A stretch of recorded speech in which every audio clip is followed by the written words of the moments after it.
The Year in Hate and Extremism.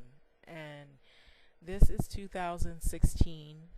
Donald Trump is the elect president.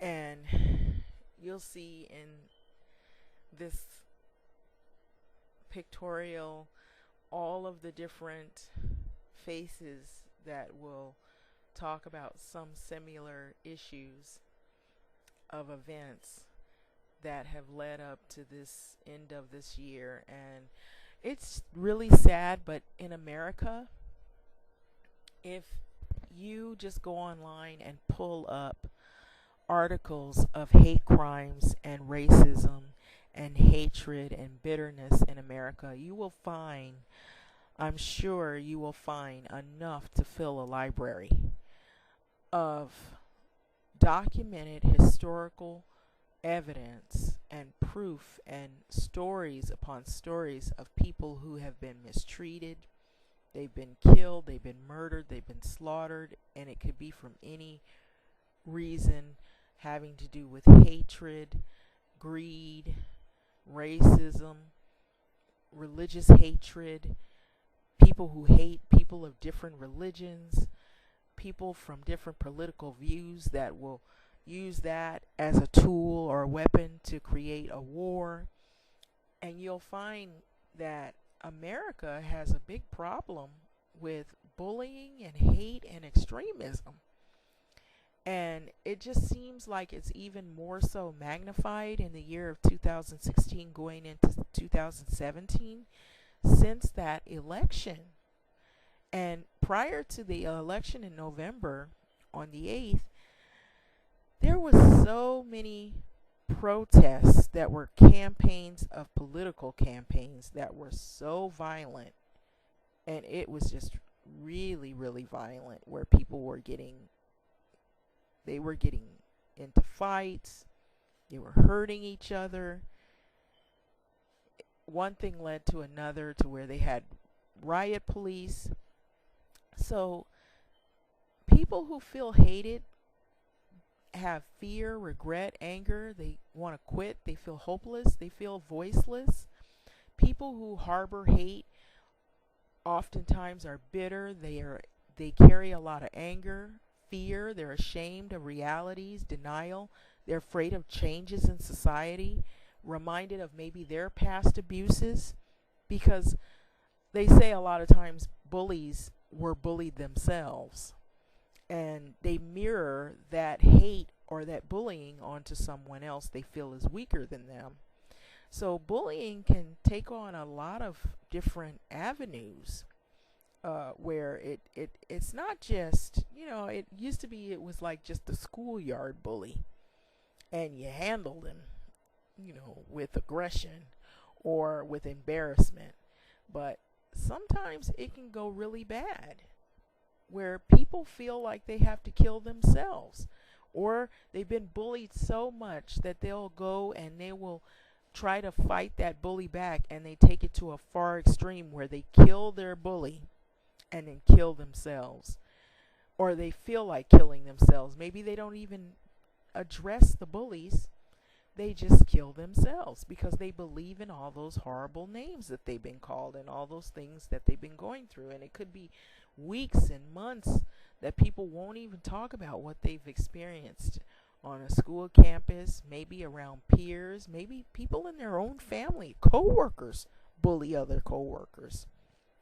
And you have a definition of a bully, which is brutal, uncontrollable, low self-esteem, loser. They yearn for attention.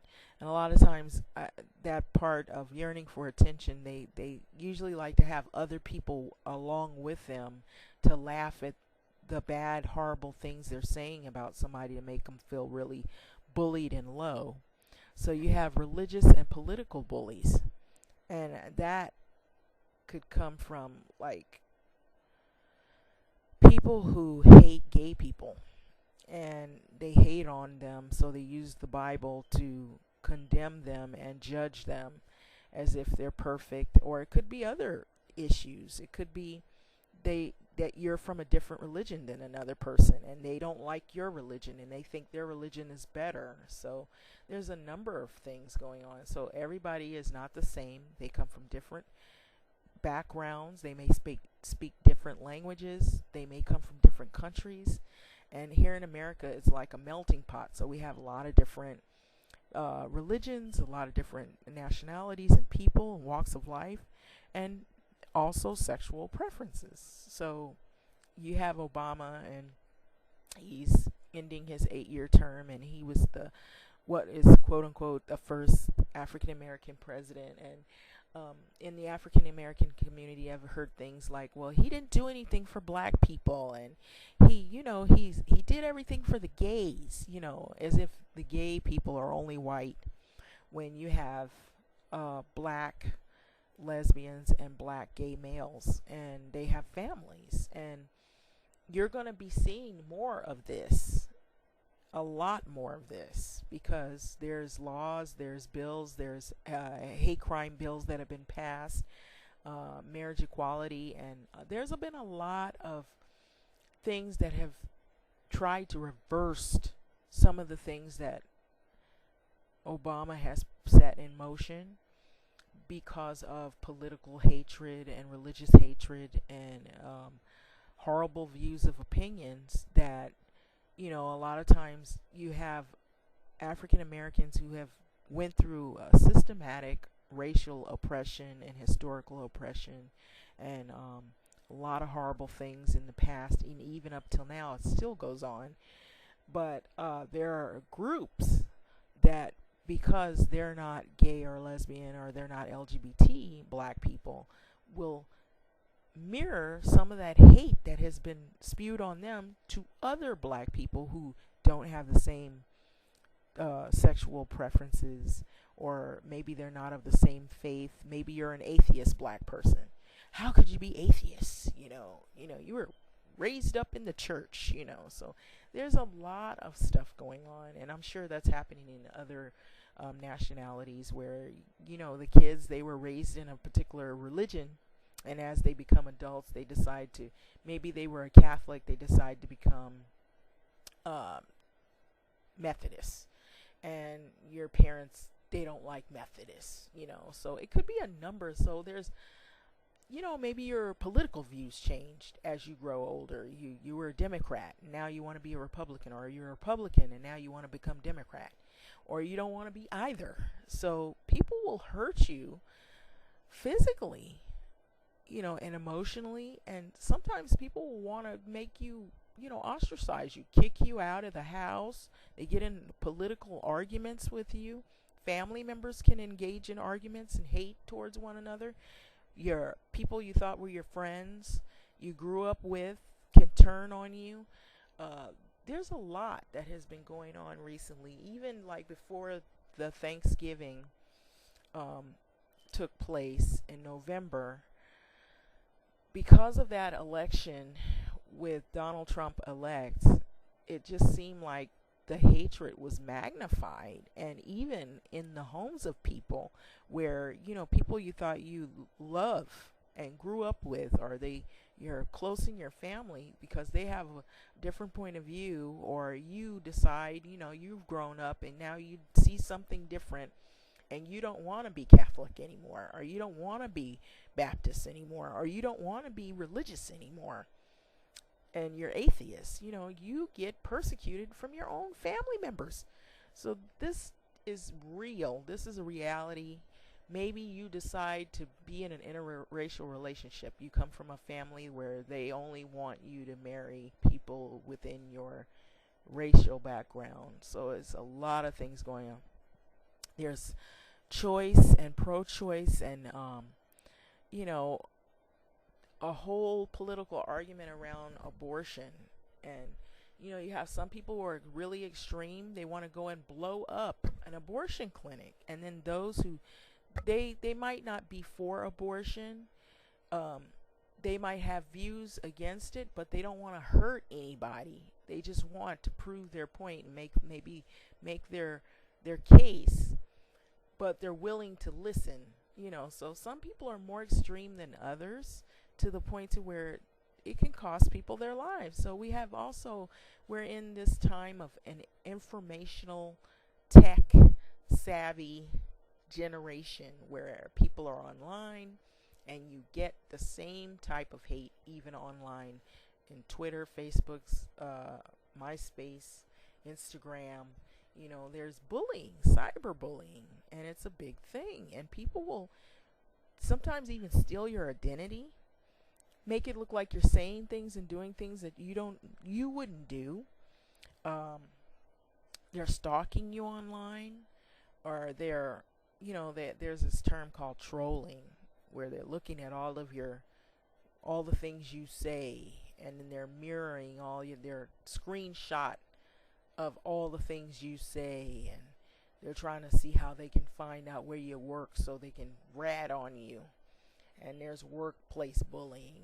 People at work, they don't like gay people, but they can't say it at work, so they hint, or they use religion, but they're really not really as religious as they proclaim to be. They just want to use that as a weapon to be a punitive and spew hate towards maybe gay co-workers. They don't understand it. They want to understand it, but they can't be, adult enough to ask, are you lesbian? Are you gay? What is that about? Why? No, they can't do that. So they use a religion. They don't understand it. They're afraid of it. So they'd rather spew hate.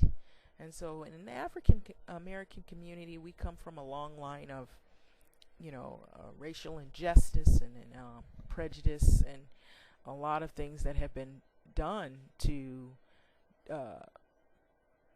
pretty much destroy African American community.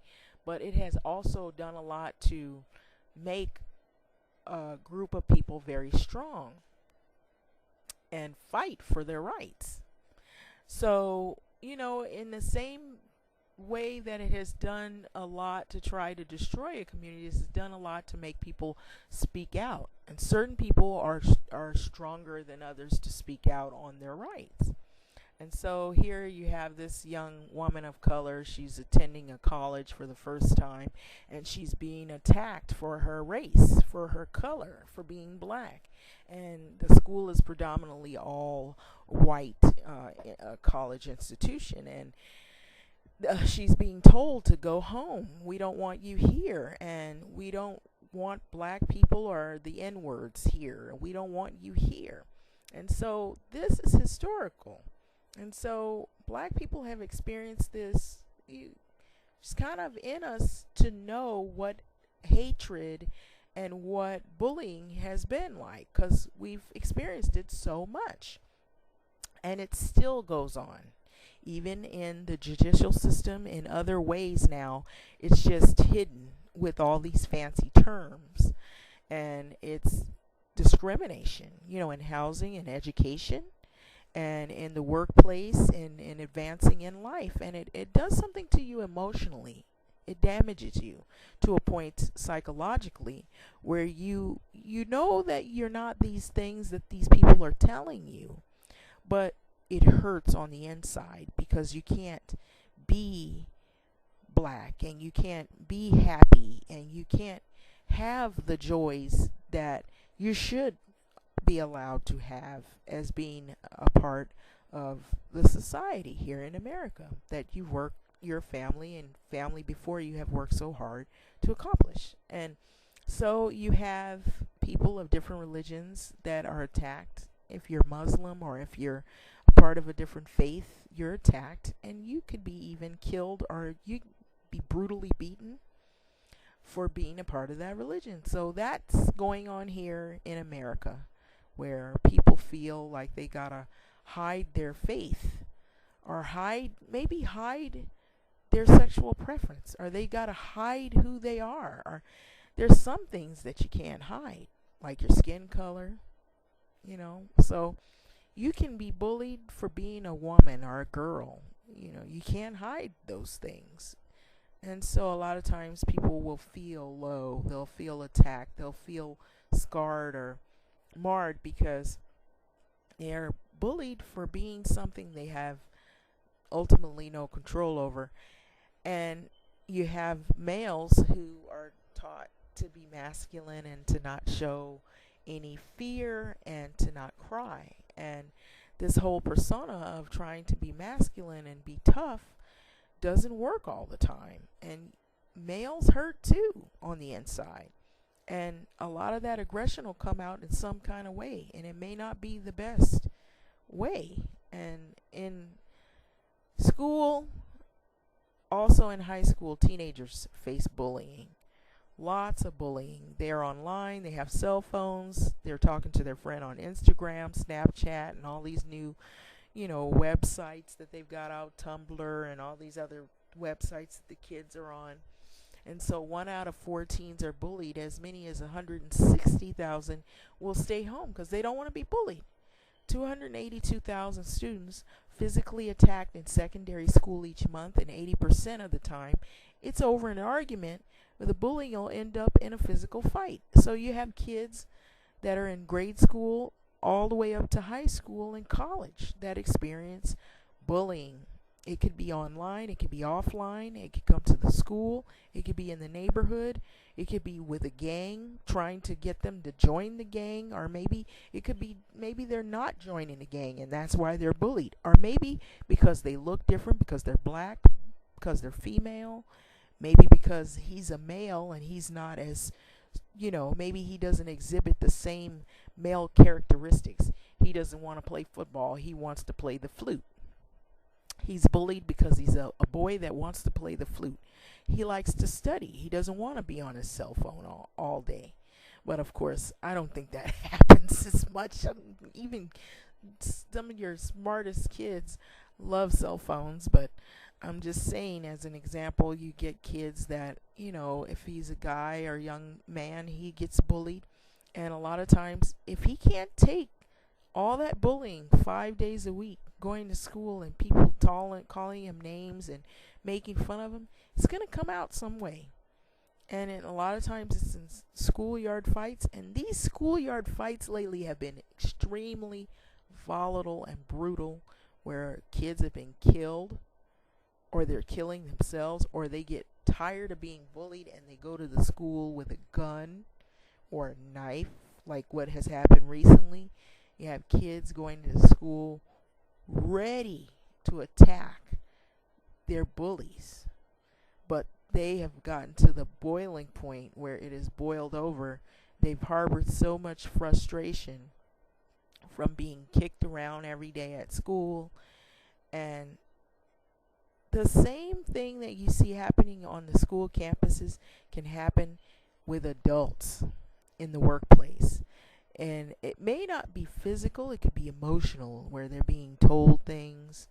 You could be a gay coworker, and that people who aren't gay, they might talk about gay people in a negative way. Maybe they want to find out if you're gay, and they don't know how to ask you.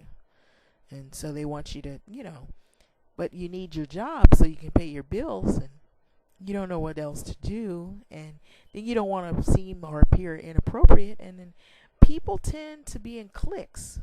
Bullies like audiences, they like to have their set of friends, and is something going on inside of the bully for that him or her to go to a place and feel that they need to bully someone that they feel is inferior or weaker than them. And chances are they were bullied themselves, or they feel low inside. So in the African American community, we've had several incidences with police brutality, and police who beat up black people and profile and use their badge or of authority as a way to conduct their brutal attacks upon black community is a form of bullying.